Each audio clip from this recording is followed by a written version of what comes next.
warahmatullahi wabarakatuh.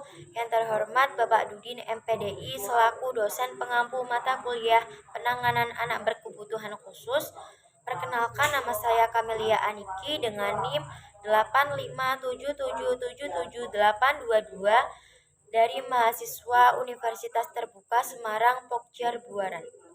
Pada video kali ini, saya akan menyampaikan penjelasan terkait dengan tugas tutorial 1, yaitu apa yang dimaksud dengan anak gangguan intellectual disability dan anak dengan gangguan Down syndrome, serta langkah apa saja yang harus dilakukan sebagai pendidik ketika kita menghadapi anak intellectual disability dan Down syndrome. Berikut penjelasannya. Yang pertama adalah pengertian dari intellectual disability.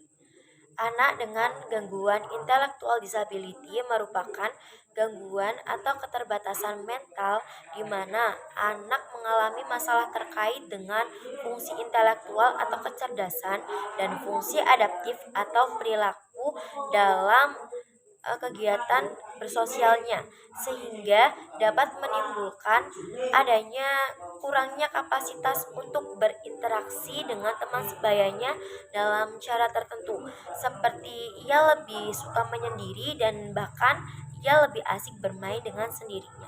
Berikutnya ada anak dengan Down syndrome, di mana Down syndrome sendiri merupakan kondisi di mana anak dilahirkan dengan memiliki kromosom yang berlebih, yaitu kromosom 21, sehingga menyebabkan anak tersebut mengalami keterlambatan dalam perkembangan fisik dan mental, serta bahkan ia dapat mengalami kecacatan dengan memiliki karakteristik yang khas pada kondisi fisiknya. Nah, berikutnya ada langkah-langkah yang harus dilakukan oleh pendidik ketika menjumpai peserta didik dengan gangguan intellectual disability.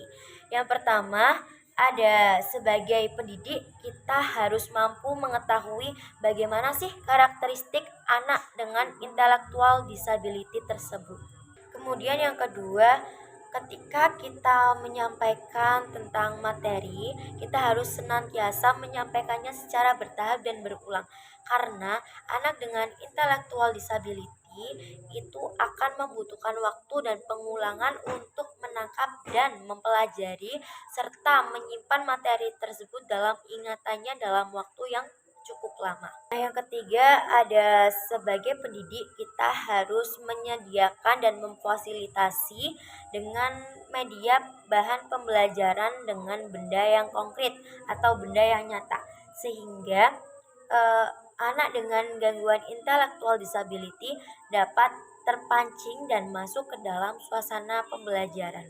Kemudian yang keempat, sebagai pendidik ketika menghadapi anak dengan intellectual disability harus bisa mengevaluasi tentang pembelajaran sebelumnya, dan kita mempertanyakan lagi kepada anak-anak intellectual disability supaya pelajaran yang kemarin itu tidak lupa sebelum kita akan membahas ke pelajaran berikutnya. Nah, untuk yang kelima adalah sebagai pendidik kita harus senantiasa berkomunikasi dengan orang tua karena dapat memudahkan kita dalam perkembangan anak tersebut ketika di rumah dengan di sekolah. Selanjutnya adalah langkah-langkah ketika pendidik menjumpai peserta didik dengan gangguan Down syndrome. Yang pertama adalah ketika dalam proses pembelajaran, kita sebagai pendidik harus menggunakan media pembelajaran visual, sehingga kita harus menyediakan benda konkret atau benda nyata untuk pembelajaran serta berbagai ilustrasi agar memudahkan anak Down syndrome masuk dalam kegiatan pembelajaran tersebut.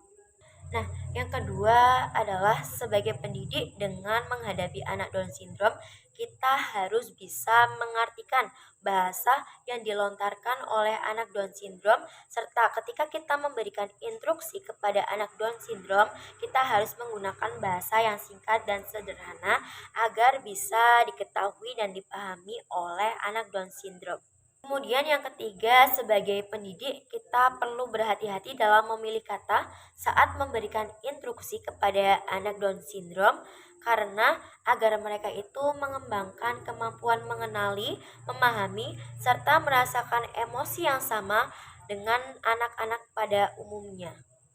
Kemudian yang keempat, sebagai pendidik, kita harus bisa dan mampu menciptakan suasana pembelajaran yang mengedepankan interaksi sosial sehingga antara anak Down syndrome dengan anak pada umumnya itu tercipta dan tergabung dalam suasana pembelajaran sehingga dapat terciptanya tentang interaksi sosial antar anak-anak tersebut.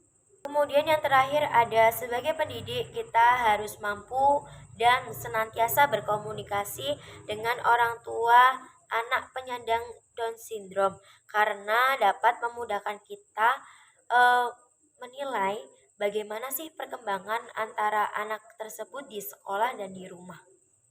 Nah, itulah terkait dengan penjelasan pengertian intellectual disability dan Down syndrome.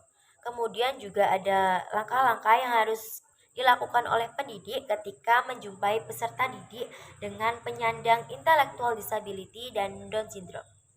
Sekian video penjelasan dari saya, kurang lebihnya saya mohon maaf. Terima kasih. Wassalamualaikum warahmatullahi wabarakatuh.